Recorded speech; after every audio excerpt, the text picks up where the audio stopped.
Hello, welcome everybody. I'm Matt from MTG Gaming Bob. Today I've got a video that I'm going to be basically going over the Magic Presents content that was released earlier today, just the Magic the Gathering stuff. I won't be on the podcast that we do over at Pat the Pauper's channel called Cardboard Conversations, but I wanted to kind of give my kind of 2 cents on everything that was released and kind of review what was kind of shown to us. Let's get into it. So, at the moment, we have the release schedule for the next upcoming year or so, year and a half, almost 2 years. I'm most excited about the Brothers War out of any of these. I don't really remember 100% what they really talked about in Phyrexia and March of the Machines or March of the Machines Aftermath, but I am excited for Phyrexia content, so I'm actually going to be pretty solid. We'll see, though. Then they talked about Dominaria United a lot. They completely revealed that Liliana of the Veil will be back in a beautiful art. I've always liked Liliana of the Veil. Obviously, she's quite a powerful card. Now, not really that powerful in like Commander, but still powerful enough. In Standard, she was pretty, dominant, and I'm sure she's dominant in other formats that I don't play. We've seen the Ravenman, which I've never heard of before, but apparently it's iconic in maybe lore or something, but doesn't really look that powerful to me, so nothing really that important there. They announced another Squee. Kind of boring to me. I'll just skip past it. Giora, Ageless Innovator. I like that it's extra less, which is nice. It's fairly cheap. I don't know. It's pretty solid. I think it'll see play. Zur Eternal Schemer. This guy looks pretty insane. 3 mana for a 1/4 flyer that enchantments have Death Touch, Lifelink, and Hexproof as long as they're creatures as well. That's pretty cool, and you can kind of turn or enchantments into creatures based on their mana value. That's pretty interesting as well. And they're still going to have Death Touch, Lifelink, and Hexproof. If there's some way to make Zur Eternal Schemer an enchantment, then he gains the Death Touch, Lifelink, and Hexproof, which is pretty interesting. So this is an interesting thing. I like that. Got some fun to it. I do love the stained glass art of these cards. The stained glass art's pretty awesome. Soulcanard is, they said, like, super powerful. I don't know. Like, that's not that, like, drawing a card at the end of your end step isn't something that I feel like will end the game. However, what I can say is that because blue is here, as far as like colors that you have access to, and if this is your commander, there's plenty of ways to flicker this, to where you can kind of like choose the 3 good abilities, and then like before it gets to its last ability, just flicker it so you can kind of keep doing those same abilities again, the better abilities. So it could be strong. I definitely like the showcase stained glass. That I think that's a really nice touch to these cards. Soul of Windgrace is pretty strong, actually. It's something that I missed it the first few times that I've read it, but it states you may put a land from a graveyard onto the battlefield tapped under your control. Anybody's fetch land in their graveyard, that's pretty crazy. Anybody's land that gets destroyed, that's like a Nurburg or a Cabal Coffers or something like that, some kind of strong land, you can get that back. I mean, with his ability, you could like strip mine people's lands, and then he enters the battlefield, you replay strip mine, nuke it, then attack, nuke something else. I mean, you could do some pretty degenerate things. Land destruction is typically a fairly taboo thing, but not too bad if you're I guess if you're winning the game and not just locking people down. But yeah, and then plus it has like multiple other abilities that are pretty solid. Discard a card, gain 3 life. That's okay. I mean, it's at instant speed, so like you can do it as many times as you have land. So if you're land flooded, gain some life. You can also for 2 mana draw a card, or for 3 mana he gains indestructible, but you tap it. But 4 mana for a 5/4, and having all of those abilities, kind of like a trick of all trades, kind of like a nice little Jund treatment here. I like it. Pretty strong card there. I like the fact that like you could put any card from any graveyard onto your side. I like that alone is like pretty strong. Having everything else is just icing on the cake. These pain lands, I mean, so like I wasn't really like too happy, to be quite honest. Like people were like, "Oh my god, yeah, pain lands," but like Yavimaya Coast, 50 cents. Cave of Koilos, 50 cents. Shivan Reefs, like maybe $1. But Sulfur Springs is like a $7 card, and having like the full art borderless of each of these cards I mean, I guess it's fine. It's an okay land cycle. I do like them. I play them in almost all my commander decks because they're fairly cheap, and a lot of times I play like budget style commander for the league for like Jake and Joel or Magics. So these are solid cards to have in the set, but they're not. I wasn't like too excited. I was just kind of like, okay. But yeah, I didn't know that like Sulfur Springs was $7, so like a full art of that could be like about $10, and the rest of the full arts are probably going to be $3 to $5 a piece. I didn't look at every single card, but I know that Cave of Koilos, Shivan Reef, and Yavimau are like 50 cents to $1. I'm not sure about the others. And then you've got Raph, Weatherlight Stalwart, in the nice stained glass, nice and beautiful there. Whenever you cast an instant sorcery spell, you may tap 2 untap creature you control to draw a card. It's okay. It is 2 mana for a 1/3, so it like comes down quick. You can tap himself for this ability. So like, it's okay. It's nothing like insane, but it's definitely going to be like a go wide strategy where you want like a decent bit of creatures so you can actually take advantage. So, you know, it's okay. It's nothing crazy. And then there's the tap 5, and you can get 1/1 lifelink until or 1/1 Vigil until end turn, which is fine. I like this Sheoldred. Sheoldred, 4 mana, 4/5 Death Toucher is already decent. It's okay. But whenever you draw a card, you gain 2 life, and whenever an opponent draws a card, they lose 2 life. That's pretty good. All of that on one ability. It's a Praetor that's cheap. Most of the time, the Praetors are like 7, 8, 9. So it's kind of cool seeing like the lower mana curve Planeswalkers, or Praetors. So that's pretty cool. I like that. And the stained glass looks okay. It looks fine. Actually, I do like the Phyrexian, but I'll probably end up just playing with the standard Sheoldred or any kind of alter art that likes proxies or whatever. Boundless Sleepers, kind of whatever. Flashback Marauder with like a annoying casting cost. It's a common, so it's fine. If Father of Dreams, when it first was revealed, I actually thought it would replace every blue mana symbol in the spell, but it's just 1. So like, it's not as strong as I thought. It is just a rare, but I mean, there's been plenty of strong rares before. But yeah, it's just as an additional cost. Basically it's just 1 blue less to cast. It only reduces the mana of blue that you spend. It makes one of the blue symbols Phyrexian. It's not that great, but whenever you cast a blue permanent, you draw a card. That's fine. It's an okay card. It probably will see play. It is 5 mana for 4/3 flyer. It has flying. It's fine. I wouldn't have minded it being like even a 3/4 would have been better than a 4/3. Just having a bigger butt. Nishobu Brawler's bad. I don't care in what deck it is. It's gonna be bad. Even if you have a Triumph, 2 mana for a 2/3 Trampler, and that's all it has, the most it could be is a 5/3 for 2, which nowadays isn't that good. It has Trample. I mean, it is a Cat Warrior, so I guess in a tribal deck, it could be pretty strong, but I don't know. I'm not really too excited about it.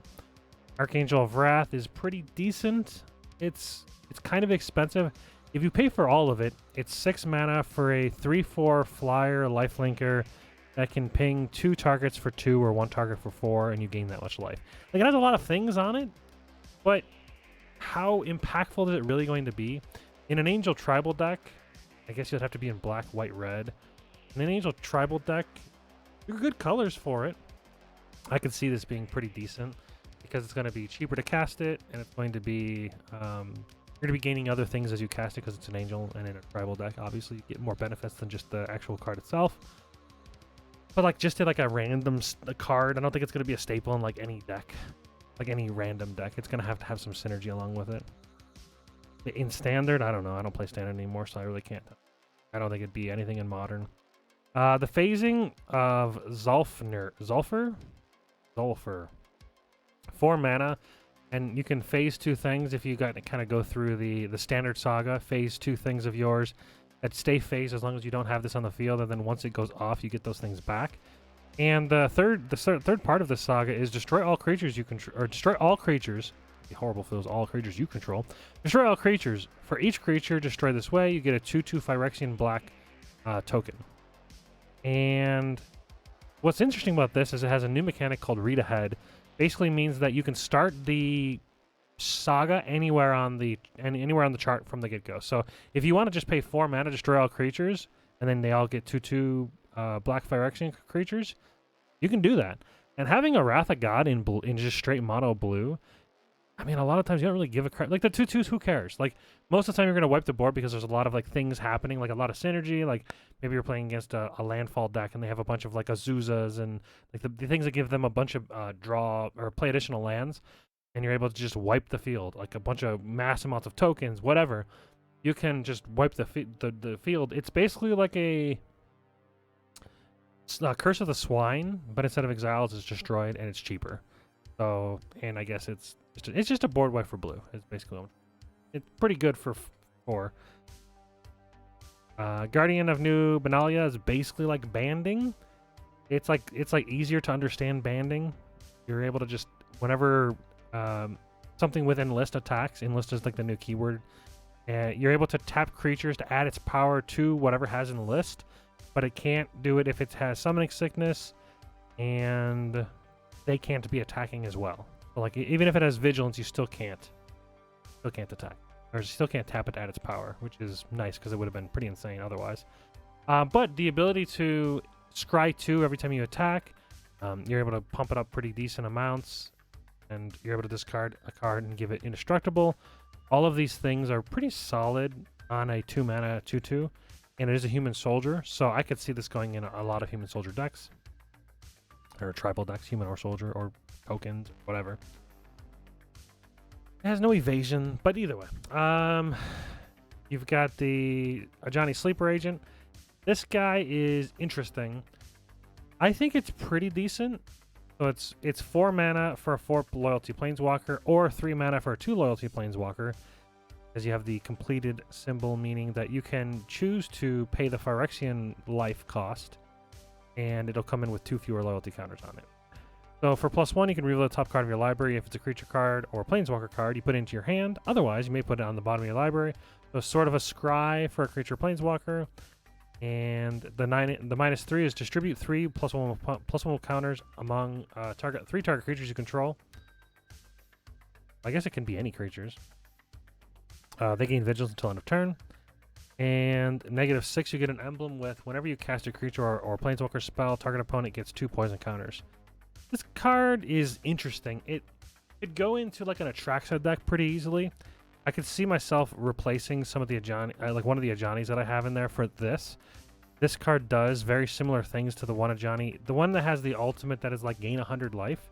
A lot of times that ultimate doesn't really mean much, but if I play this in my Atraxa deck, it's going to come into play typically with like extra loyalty counters, so I have a way to proliferate it. I'm going to be able to get to that -6 fairly quickly, and then it allows myself to like give people poison counters and then proliferate. It's just another way to win with the Atraxa deck. I could see this being pretty solid in that deck and replace one of the Ajanis that's already in there. I'm fairly stoked about this card. I don't think it's going to be worth all that much. I assume probably not much at all. It'll probably follow the same path Tameo did, but we'll see. Jared Carthalion. 5 mana, so it's 1 of every color. And then the legendary planeswalker can be your commander. It's okay. It makes a Kavu 3/3 that's all colors. The next turn, if you wanted to, you can -5 and give it a +1/+1 for equal to the number of colors it has. You could, in the course of 2 turns, you could pay 5 mana to make a 8/8 Trampler Kavu that's all colors, I guess. This is kind of bad. Or you can +1 make a 3/3 Kavu and then -6 to return target multicolored card from your graveyard to your hand. The fact that it's to your hand is pretty freaking bad, to be honest. If it's a -6, it's like already, I mean, it's killing it if you do it the next turn. If it's all colors, which is already going to be difficult, draw a card and create 2 treasure tokens. I think this is pretty bad. Like you'd have to like really build around it. I hate it, to be quite honest. Like I was kind of stoked, like having a 5-color commander, like new. I don't know, it's just bad. I hate it. You got the Hada, Binder of Wills.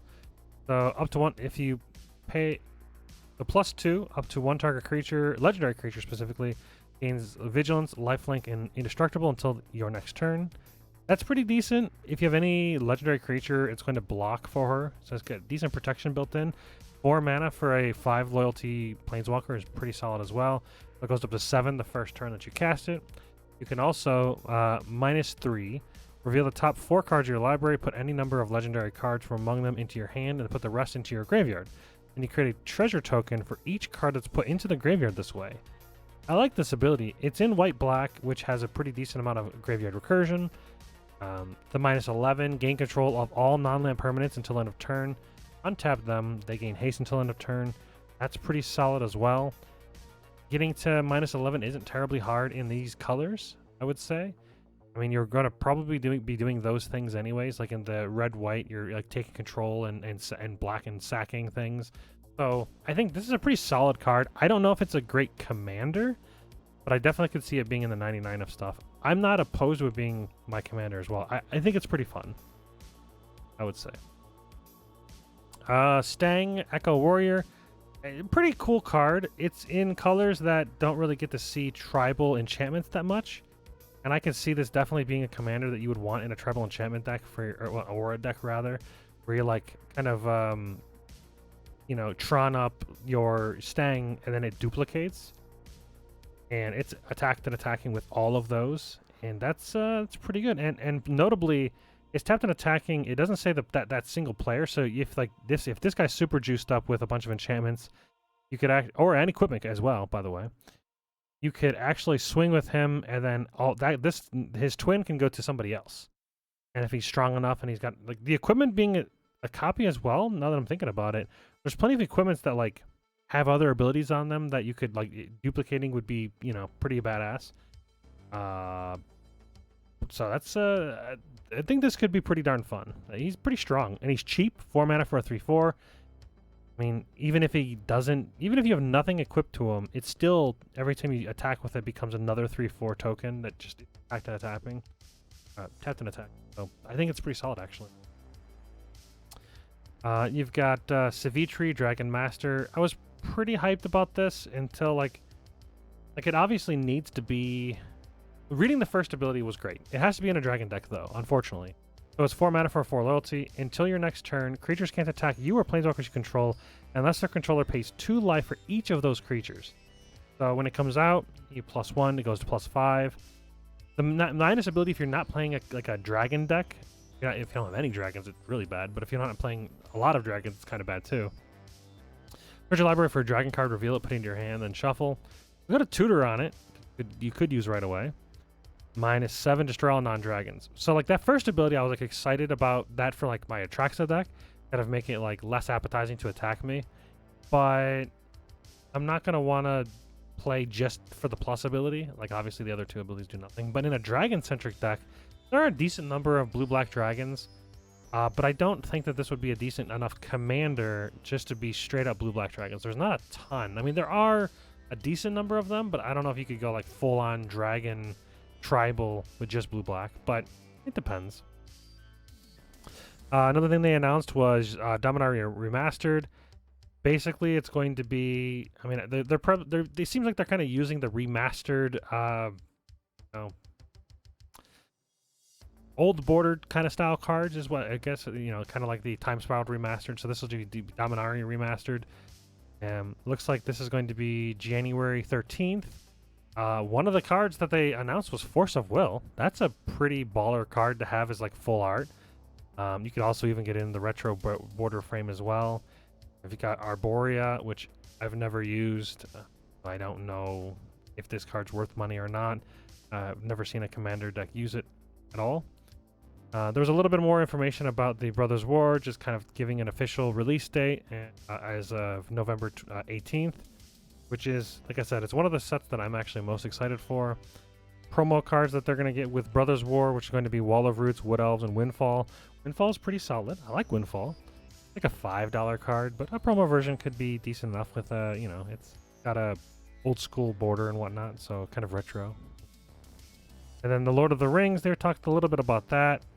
I like Lord of the Rings, but I'm not terribly hyped about it. I've watched the movies, but I don't know, like, never read the books. I never really played. I played the card game once, so the Lord of the Rings to me is kind of like, it's whatever.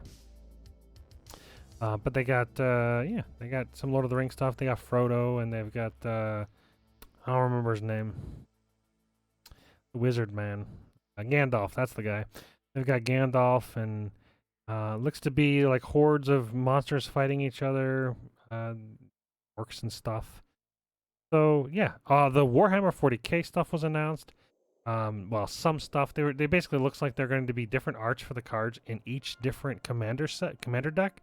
So different arts for at the very least Soul Rings different arts, and these Soul Rings look pretty cool. I don't know if we really need like more art for Soul Rings, but like why not? I guess. They announced a Doctor Who collaboration. I have watched a little bit of Doctor Who, but like I don't know much about it. I think I've probably watched a total of like 10 episodes in my life.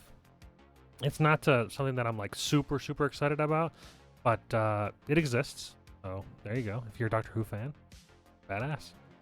And that was really it. Overall, I mean, I'm actually a little bit more hyped about Dominaria than I was before. I think some of these cards showcase some pretty strong power. Stang is pretty good. So if I were to pick any of like my favorites, this phasing of Zephyr is pretty good. Zolfir, oh, it's missing an L there, but Zolfir.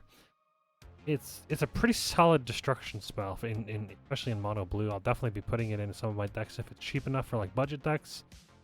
And yeah, pretty solid showing of a lot of different things for Dominaria coming up. I mean, having Liliana the Veil in Dominaria in the core set is a smart idea. You're gonna need cards to like. You've got to compete with the hype of Double Master, and the land cycle's okay, but having like Liliana, like she's probably like what, $50 card right now? Yeah. See, Liliana's a $50 card right now. That's a pretty solid value for a mythic. Especially these versions here, probably be $60, $70 if I were to take a guess. It looks great, good art. I'm actually, yeah, I'm pretty happy overall. Like I said, pretty solid announcements. Let me know what you guys thought in the comments. Thanks for letting me talk at you.